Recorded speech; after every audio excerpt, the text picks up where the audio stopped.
I'm not going to take up a whole lot of your time this morning. I just want to go over what is due this week and kind of make sure you guys are finding all the information you need.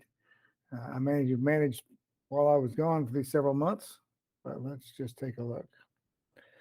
All right, so this week,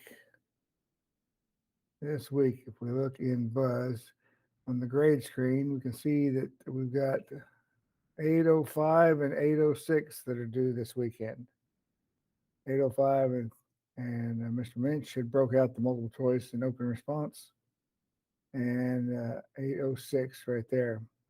And then next week, you see we're right up against the Module 8 tests. So you got the practice test on there and the actual test.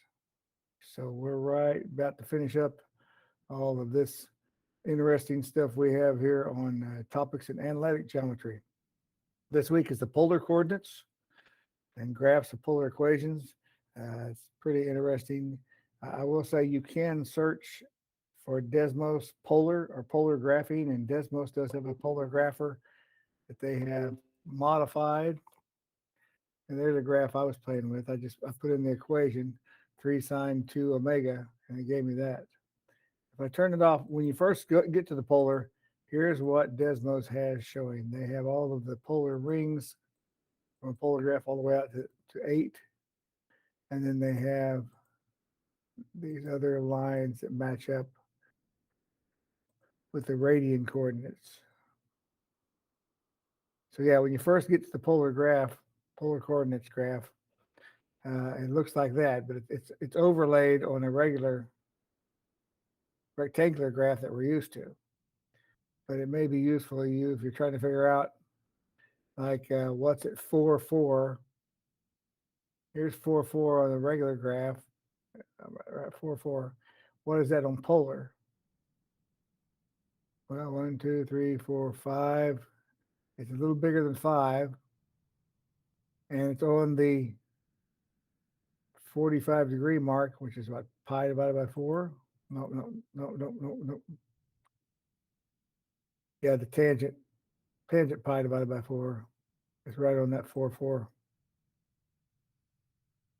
So you can use that to figure a few things out as well, but there is a polar grapher available right there. So as far as 805, 806, if we look at that, go to the activity screen. Oh, I think module 2 open. 805, when you go to your lesson, make sure everybody's finding this. There's that scenic overlook that I used to put at the top of the lesson. And now is the lesson, except for when you get to the bottom of the lessons, the scenic overview.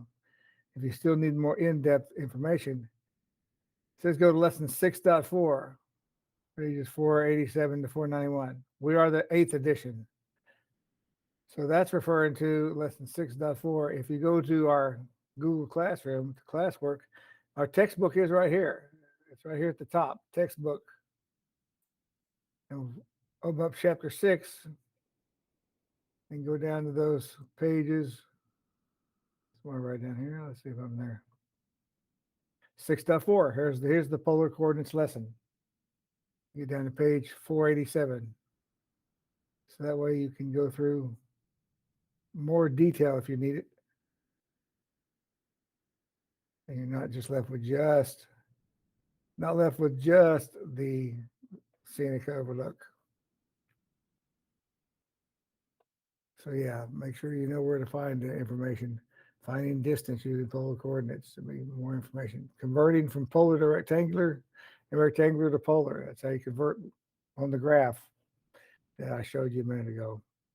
So, okay, well, I guess that is all of the information I have for you, unless you have some questions on that. I still haven't really gone through all of this in order to write something on paper, but we're dealing with polar. It's hard to graph anything on paper for that, but the other parts of the lesson, converting things back and forth, I'm sure you can do well with that. But anyway, if anyone has any questions, hang around. Otherwise, I won't make you stay. It was nice to see you this morning. Have a great day. Let's get out of here. Word to your multiples. Math, baby. We're learning math, baby.